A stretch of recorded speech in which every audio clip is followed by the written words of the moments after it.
In case you've been living under a rock, Vekoma is kind of making a crazy comeback. Like, they're making some of the wackiest, best-looking coasters in the world. But with all the success, they've barely made their way back into the US. So that begs the question, if they're making good rides, why aren't US parks buying them?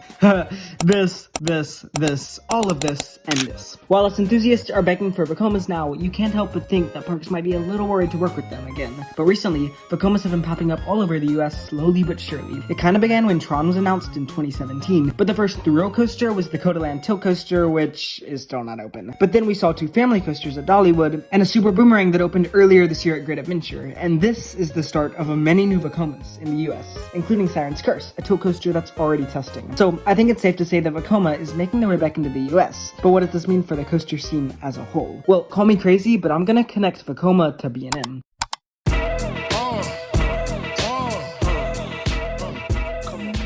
Basically, new-gen Vekomas are these massive kind of floaty rides that are apparently just sheer, high-quality, solid coasters, similar to B&M back in the day. I mean, Vekoma made an invert and flyer, which B&M have. The tilt coaster is similar to the B&M dive, they have a looping model, heck, they even threw out a hypercoaster, which B&M thrives in. So, what's my point?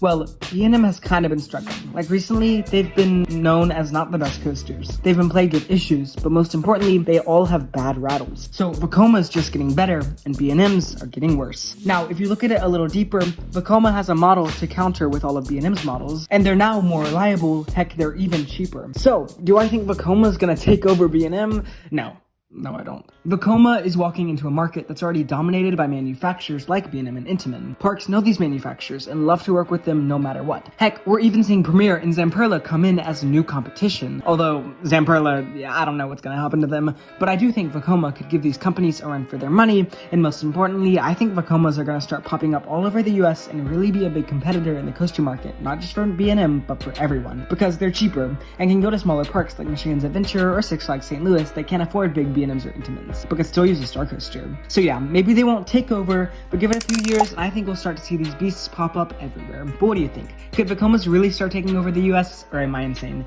Let me know in the comments. If you're still here, consider subscribing. Thank you so much for all the support, and of course, have a great day.